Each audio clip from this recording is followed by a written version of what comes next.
আসসালামু আলাইকুম। এখন শুনবেন সংবাদ শিরোনাম।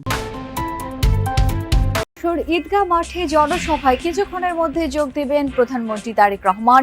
মেডিকেল কলেজ হাসপাতালের ভিত্তি স্থাপন ও উলুশি খাল দুই সপ্তাহ নাগাদ অর্ধেকে কমবে লোডশেডিং বলছেন জ্বালানি মন্ত্রী। জানালেন বেসরকারি খাতে ছেড়ে দেওয়া হবে সোলার সিস্টেম।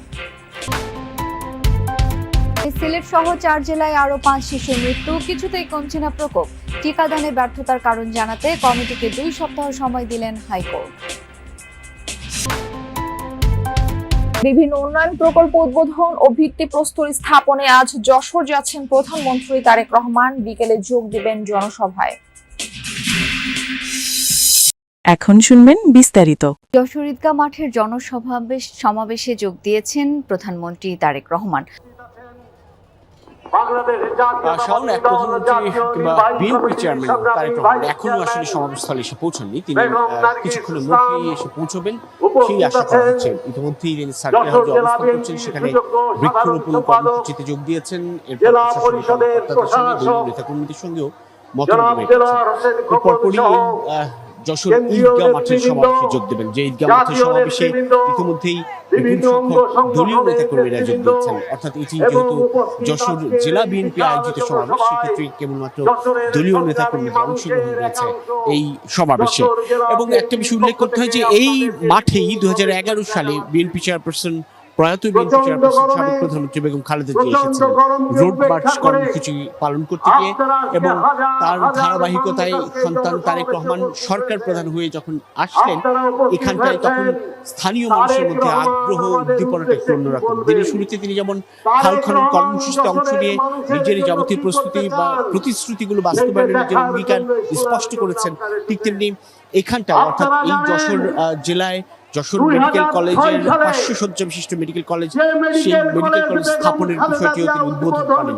যদিও যশোরের 6টি সংসদীয় আসনের মধ্যে কেবল একটিতেই জয় পেয়েছিল বিএনপি, কিন্তু তারপরেও সুষম উন্নয়নের বিষয়টি নিশ্চিত করতে সরকারের যে প্রতিশ্রুতি তারই এক ধরনের উদাহরণ কিংবা তারই এক ধরনের বাস্তবায়ন বলে মনে করছেন নেতাকর্মীরা। প্রধানমন্ত্রী বিএনপি চেয়ারম্যান তারেক রহমান কিছুক্ষণের মধ্যেই সমাবেশে পৌঁছবেন।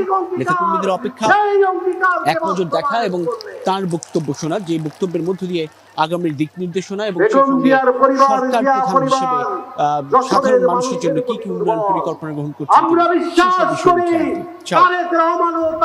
আধুনিক চিকিৎসা সেবা নিশ্চিতে 500 শয্যার অত্যাধুনিক হাসপাতাল নির্মাণ কাজের ভিত্তিপ্রস্তর স্থাপন করেছেন প্রধানমন্ত্রী তারেক রহমান।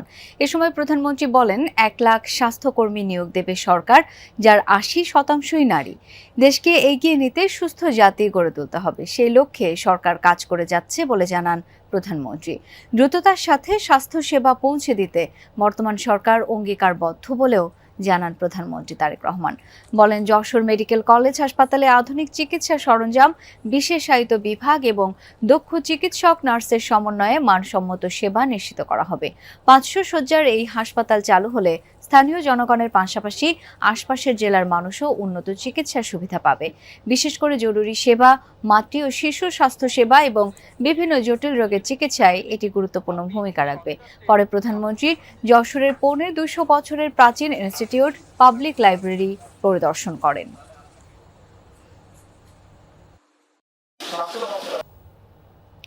সকালে যশোর পৌঁছে শার্শায় উলুশি খাল পুনঃখনন কাজের উদ্বোধন করেন প্রধানমন্ত্রী। সুধী সমাবেশে বলেন, গণভোটের রায়কে ভিন্ন খাতে প্রবাহিত করতে ষড়যন্ত্র করছে একটি রাজনৈতিক গোষ্ঠী। জুলাই সনদের অর্থ নিজেদের স্বার্থে ব্যবহার করে বিশৃঙ্খলা সৃষ্টি করতে চায় বলে মন্তব্য করেছেন প্রধানমন্ত্রী তারেক রহমান। জানান, পর্যায়ক্রমে দেশের বন্ধ কারখানাগুলো চালু করা হবে। নারীদের বিনামূল্যে ডিগ্রি পর্যন্ত পড়াশোনার ব্যবস্থাও করবে সরকার।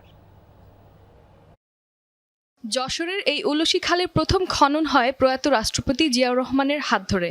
সেই নামফলকের পাশেই খালটি পুনরায় খনন কাজ উদ্বোধন করলেন তারই ছেলে ও বর্তমান প্রধানমন্ত্রী তারেক রহমান।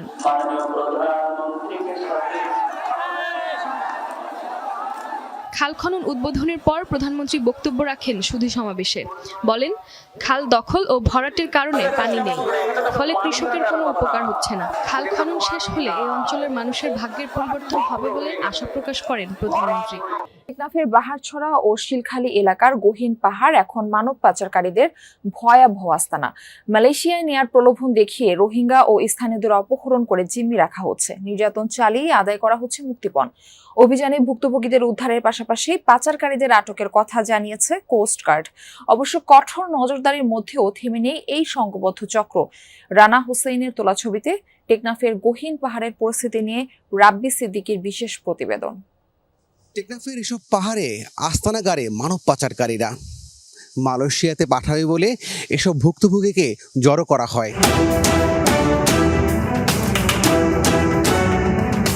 কক্সবাজারের টেকনাফে গহীন পাহাড় এখন মানব পাচারকারীদের নতুন আস্তানা।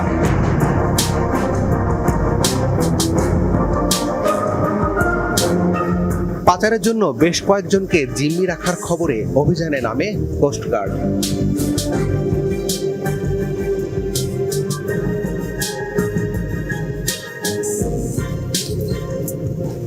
এসব পাহাড়ে মালয়েশিয়ায় পাচারের উদ্দেশ্যে রোহিঙ্গাদের আটকে রাখার ঘটনা সামনে এসেছে একাধিকবার।